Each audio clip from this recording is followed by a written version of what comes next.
नमस्कार, मैं हूं अंकुर और आप देख रहे हैं सत्यहिंदी.com। सत्यहिंदी.com को आप लोगों का लगातार भरपूर प्यार मिल रहा है और इसीलिए हम आगे भी बढ़ रहे हैं। अगर आप चाहते हैं कि हम इसी तरीके से आपको सच दिखाते रहें तो आपको एक काम करना होगा और वो है डिस्क्रिप्शन में दिए हुए लिंक पर क्लिक करिए। चलिए अब एक नजर डाल लेते हैं अब तक की सुर्खियों पर। उत्तर प्रदेश में शपथ लेने के बाद योगी आदित्यनाथ सरकार ने अपने पहले फैसले में मुफ्त राशन योजना को 3 महीने के लिए बढ़ा दिया है।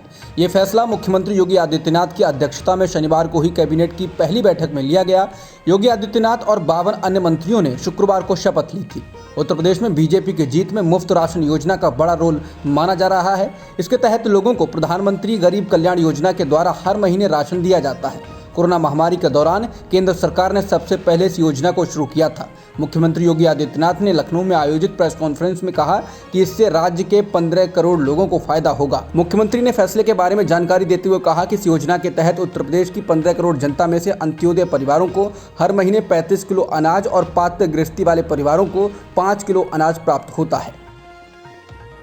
समाजवादी पार्टी के अध्यक्ष अखिलेश यादव को उनकी पार्टी के विधायकों ने सर्वसम्मति से उत्तर प्रदेश विधानसभा में विपक्ष के नेता के रूप में चुना है। यूपी के मैनपुरी जिले में पारिवारिक गढ़ करहल से विधायक चुने जाने के बाद पहली बार विधायक बने अखिलेश यादव ने इस सप्ताह की शुरुआत में आजमगढ़ के सांसद पद से इस्तीफा दे दिया था।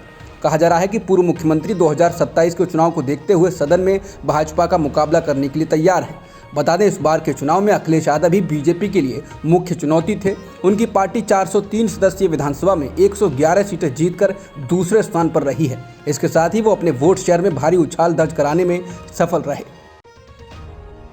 छत्तीसगढ़ में अपनी बेटी का शव कंधों पर लाद कर ले जाने का एक वीडियो सोशल मीडिया पर कल से वायरल हो रहा है, जिसके बाद अब राज्य के स्वास्थ्य मंत्री टीएस सिंहदेव को इस मामले में जांच के आदेश देने पड़े हैं। दरअसल छत्तीसगढ़ के सरगुजा जिले के एक सरकारी अस्पताल में 7 साल की बच्ची की मौत के बाद अस्पताल प्रबंधन ने जब शव वाहन उपलब्ध नहीं कराया तो पिता को बच्ची का शव अपने कंधों पर टांगकर कई किलोमीटर चलना पड़ा। स्वास्थ्य विभाग के अधिकारियों ने बताया कि अमगला गांव के रहने वाले ईश्वर दास की 7 साल की बेटी सुरेखा पिछले 10 दिनों से बीमार थी। शुक्रवार की सुबह उसके पिता बच्ची को लेकर लखनपुर सामुदायिक स्वास्थ्य केंद्र पहुंचे, जहां इलाज के दौरान बच्ची की मौत हो गई।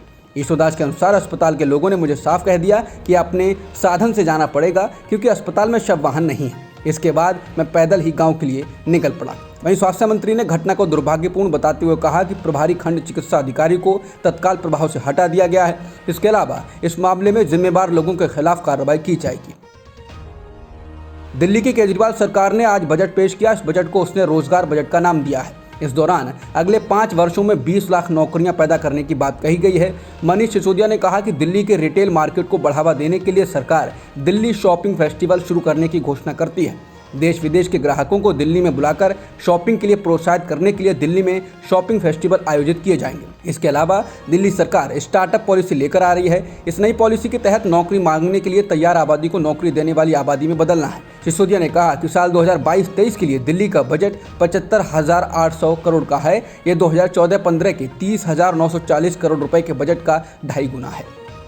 कश्मीरी पंडितों को लेकर फिल्म द कश्मीर फाइल्स बनाने वाले फिल्म निर्माता विवेक अग्निहोत्री अब भोपाली शब्द का मतलब बताकर चर्चा में आ गए हैं। उन्होंने एक साक्षात्कार में कहा कि वो भोपाल से हैं, लेकिन खुद को भोपाली नहीं कहते हैं क्योंकि भोपाली का मतलब होता है होमोसेक्सुअल, हाँ, नवाबी शौक वाला व्यक्ति।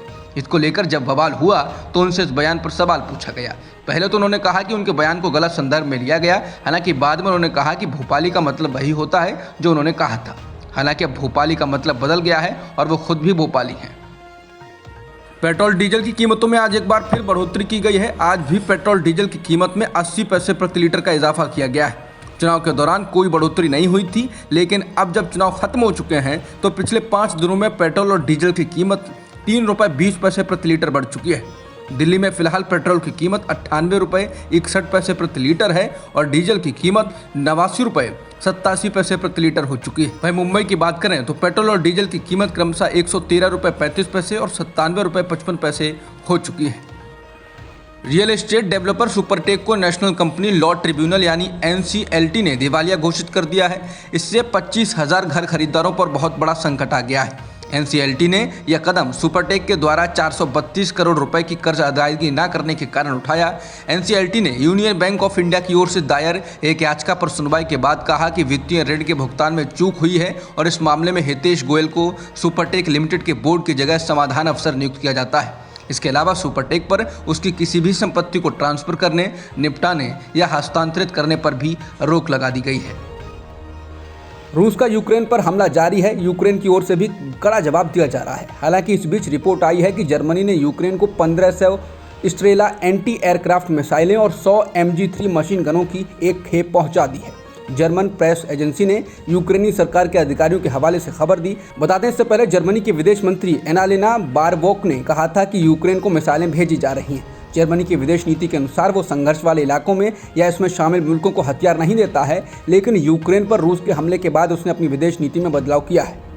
एक शीर्ष रूसी जनरल के अनुसार यूक्रेन में रूसी सैन्य अभियान का पहला चरण अब पूरा हो गया है। रूस के जनरल स्टाफ के उप प्रमुख कर्नल जनरल सर्गेई रुड्स्कॉय ने शुक्रवार को एक ब्रीफिंग में कहा, सामान्य तौर पर ऑपरेशन के पहले चरण का मुख्य काम पूरा किया जा चुका है।